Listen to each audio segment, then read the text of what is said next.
सबसे पहले तो आप ये वीडियो देखें। गौस पाक कब्र में गए ना, उन्होंने अपना हुलिया छुपा लिया। आए मुनकर नकीर बताओ कुछ तेरा रब कौन? उन्होंने क्या किया, एक हाथ से एक को पकड़ लिया और दूसरे हाथ को दूसरे से पकड़ लिया। इसके जवाब में बाद में दूंगा, पहले तो मेरे सवाल का जवाब दो। उनको गुस्सा आया कि ये आदमी क्या कर रहा है, अब खींचा हाथ हिला ही नहीं सके। क्या बताओ आपका क्या सवाल है कि जब अल्लाह ने आदम अलैहिस्सलाम को बनाया था, तुमने क्यों कहा था ये दुनिया में फितना बर्पा करेगा और ऐसे आदमी भी इसमें आएंगे? वो सहम गए लगे, हम दो थोड़े ही थे, सबने मिलके कहा था अच्छा करो हमको छोड़ो, हम उनसे पूछ के आते हैं नहीं तो तुम वापस नहीं आओगे। ऐसा करते हैं तो एक को छोड़ दो, वो पूछ के आता है, उन्होंने कहा ठीक है, मुनकर को छोड़ दिया, नकीर को पकड़ रखा। तो फरिश्तों से पूछा इसका जवाब क्या? उनका इसका तो जवाब कोई नहीं है। अगर जवाब नहीं है तो छोड़ेगा नहीं उसको। हमारा बंदा अल्लाह की तरफ रजू हुए कि अल्लाह आप तू ही बता हम बंदा किसे छुड़ाएं। अल्लाह ने कहा यही है कि उससे कोई मुआदा कर लो, उसकी मान लो, कुछ मनवा लो। फिर उस पाक ने कहा मेरे मरीज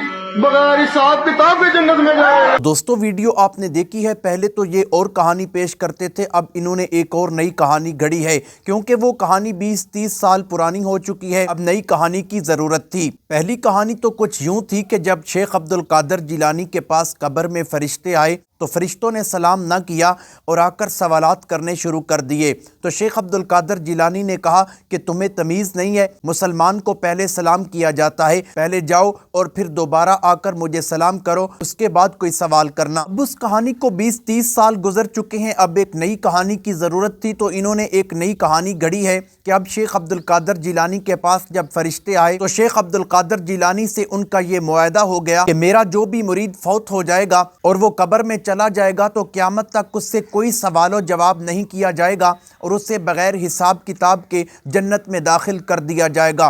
तो सवाल ये पैदा होता है कि ज़ानी और शराबी बंदा जो कि हर वक्त ज़िना करता है या शराब पीता है और शेख अब्दुल कादर जिलानी का मुरीद अपने आप को कहता है, फिर तो शराब और ज़िना के जुर्म में उससे जहन्नम में दाखिल नहीं किया जाएगा क्योंकि शेख अब्दुल कादर जिलानी का मुआहदा हो चुका है। इसका मतलब है कि तुम सारे बुरे काम करते रहो और कोई अच्छा काम भी ना करो, फिर भी तुम जन्नत में दाखिल हो जाओगे। बस शेख अब्दुल कादर जिलानी का मुरीद होना ज़रूरी है। ना अच्छे अमाल की ज़रूरत है, ना नबी करीम सल्लल्लाहु ताला अलैहि वसल्लम की तालीम पर अमल करने की ज़रूरत है, बस तुम्हारा शेख अब्दुल कादर जिलानी का मुरीद होना काफ़ी है। दोस्तों समझ में नहीं आता कि शेख अब्दुल कादर जिलानी को इन लोगों ने क्या समझ रखा है। क्या वो खुदा है? अगर खुदा नहीं तो नबी है, या खुदा समझ लो, कह दो कि शेख अब्दुल कादर जिलानी हमारा खुदा है, या फिर कह दो कि शेख अब्दुल कादर जिलानी नबी है, हम शेख अब्दुल कादर जिलानी को नबी मानते हैं। अगर उन्हें नबी भी नहीं मानते तो फिर सिर्फ और सिर्फ अल्लाह का वली मानते हो, तो शेख अब्दुल कादर जिलानी के अंदर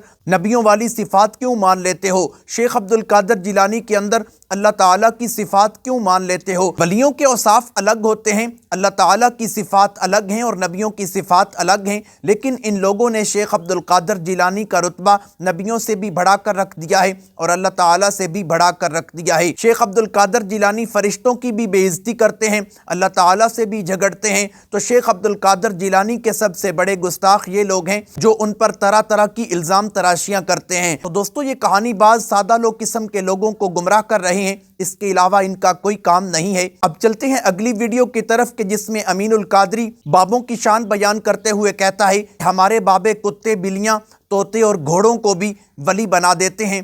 आप ये वीडियो देख लें। गरीब नवाज किसी को देख के वली बना दे, ये बात छोटी है, गरीब नवाज के लिए बहुत छोटी है। वो क्या क्या बना दे, क्या क्या बना।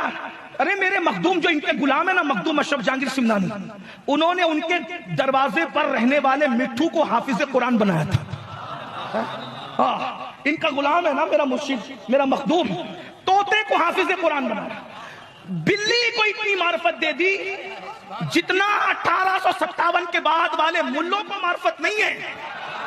अशरफ सिमना की बिल्ली को इतनी मार्फत थी, रोजाना जितने मेहमान आते थे बावर्ची बिल्ली के पास आके खड़ा होकर के सुनता था ये कितनी बार आवाज दे रही है, जितनी बार आवाज देगी उतने मेहमान आएंगे, उससे ज्यादा नहीं आएंगे। एक बार हो ऐसा गया कि जितनी बार बिल्ली ने चिल्लाया, तुम्हारी बिल्ली नहीं, ये मेरे मखदूम की बिल्ली है।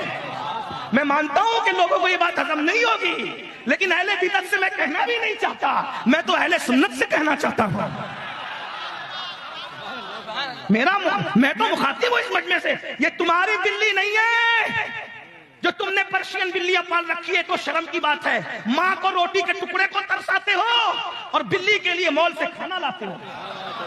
یہ قیامت کی نشانیوں میں سے نشانی ہے، ماں کا بستر گھر کے باہر رکھا ہے اور بلی کو سینے سے لگا کے سوتے ہو، تمہیں شرم نہیں آتی؟ یہ وہ بلی نہیں ہے، یہ وہ بلی ہے جو میرے مخدوم کی بلی ہے۔ ایک دن بلی نے آواز لگائی اور اس سے زیادہ مہمان آ گئے، باورچی پر مخدوم صاحب نے گھورا لوگوں کو بتانے کے لیے کہ ہمارے مریدوں کو ناپ تول نہ کیا کرو، ہمارے دروازے پہ جانور بھی بڑے ہوشیار ہوتے ہیں۔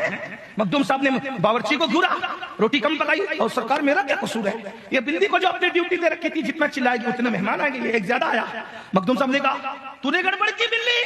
پہلی تو بلی باتیں نہیں سمجھتی نا، لیکن یہ میرا مخدوم ہے، بولنے والا مخدوم، سننے والی مخدوم کی چپ۔ خانقاہوں کی بلیاں ایسی ہے، خانقاہوں کے مخالف ملے ایسے نہیں ہیں جیسے خانقاہوں کی بلیاں ہیں، اس لیے خانقاہوں سے جڑے رہو۔ لوگ اسی لیے خانقاہ کی مخالفت کرتے ہیں کہ خانقاہ میں جانور بھی اتنے سنورتے ہیں۔ یہ بات میں تمہید کے طور پہ کہہ رہا ہوں، آگے مجھے ابھی تو آدھا گھنٹہ ہو گیا، آدھے گھنٹے میں پوری محفل پڑھ دینا ہے، بہت جلدی پڑھ دوں گا، بہت دیر نہیں، امتحان میں نہیں رکھوں گا، لیکن میں بات کرنے لگا ہوں۔ مخدوم کی بلی نے آواز لگائی، مہمان ایک زیادہ، وہ بلی سارے فقیروں کی گود میں آ کے بیٹھی، اس کو دیکھا سونگا، آگے بڑھی، اس کو دیکھا سونگا، آگے بڑھی، اس کو دیکھا سونگا، ایک گود میں گئی اور جا کر اس پہ پیشاب کر دیا۔ مخدوم کی بلی نے پیشاب کیا تو اس نے کہا میں بھی فقیروں میں ہوں، اللہ والوں میں، مجھے بھی کھانا دو۔ مخدوم صاحب نے کہا اٹھو، تم مسلمان نہیں ہو۔ یہ بہت بڑا جملہ میں نے کہا، یہ محسوس کرنے والے، اگر میں لوگ کو کہتا ہوں کہ یہ بات خانقاہ میں کہتا تو لوگ اٹھ کر کے رقص کرتے، لیکن یہ خانقاہی ہے، ان کی چوکھٹ سے بڑی خانقاہ کون سی ہوگی بھائی؟ توجہ فرمائیں۔ مخدوم صاحب نے، میں لکھے ہوئے واقعے کو اکثر اپنے الفاظ میں اس لیے پیش کرتا ہوں کہ کتاب اور کتاب میں فرق چاہیے، کیونکہ کتاب صرف علم والے پڑھ سکتے ہیں، خطاب کو سب کو سمجھ میں آنا چاہیے، اس لیے تھوڑا سا دو اسٹیپ نیچے اتر کے بات کرنا پڑتا ہے۔ مخدوم صاحب نے، میں تو اٹھ جا، تو قلندروں میں، فقیروں میں، اللہ والوں میں نہیں ہے، تو مسلمان بھی نہیں ہے۔ اس نے کہا کلمہ پڑھائیے، اسلام میں داخل کیجیے۔ کہا کیوں؟ کہا یہی بھیس بدل کر کے دنیا کے کئی فقیروں کو دھوکہ دیا اپنے آپ کو مسلمان ثابت کرنے کے لیے، کوئی مجھے پہچان نہ سکا، اس لیے کہ میں نے حدیث پڑھی تھی تمہارے رسول کی، اتقوا بفراست المؤمن فإنه ينظر بنور اللہ تعالی، مومن کی فراست سے بچو کیونکہ وہ اللہ کے نور سے دیکھتا ہے۔ کوئی مجھے پہچان نہ سکا، سب کو دھوکہ دے کر آ گیا۔ اشرف تمہاری خانقاہ میں بھی آیا تھا، لیکن جب تمہاری بلی کو دھوکہ نہ دے سکا تو تم کو دھوکہ کیسے دے سکتا ہوں؟ میرے بھائیوں ذرا غور کیجئے، یہ اشرف سمنا کی بلی ہے۔ ایک مرتبہ سانپ چلا گیا دیگ کے اندر، لنگر کی دیگ میں سانپ چلا گیا، بلی نے بہت چلایا، بہت چلایا، بہت چلایا، باورچی سمجھ نہیں پایا کہ بلی کہنا کیا چاہتی ہے۔ بالآخر مہمانوں کو موت سے اور زہر سے بچانے کے لیے بلی باورچی کے سامنے لنگر میں کود گئی، مر گئی۔ تو باورچی نے کہا سرکار بلی کود کر کے مر گئی، فرمایا دیکھ پلٹو۔ دیکھ پلٹا تو اس میں زہریلا سانپ نکلا، یعنی بلی نے غریب مخدوم صاحب کے مہمانوں کو بچانے کے لیے اپنی جان دے دی۔ یہ بات یہ مخدوم صاحب کی بلی کی ہے، اور یہ نظر مخدوم صاحب کی نظر ہے کہ بلی کو اتنا پڑھایا۔ ان کی بلیاں بھی علم غیب جانتی ہیں۔ ارے دوستو، علم غیب تو اللہ تعالیٰ کی صفت ہے، ان لوگوں نے اللہ تعالیٰ کی صفت کو بلیوں میں شریک کرنا شروع کر دیا ہے۔ یہ اللہ تعالیٰ کی صفات کو اب بلیوں میں ماننے لگ گئے کہ بلیاں بھی علم غیب جانتی ہیں۔ بابے تو بہت ہی زیادہ علم غیب جانتے ہیں، اور جب ان سے بات کی جاتی ہے کہ علم غیب اللہ تعالیٰ کا خاصہ ہے تو کہتے ہیں کہ یار ہمارے بابوں کی تو بلیاں بھی علم غیب جانتی ہیں۔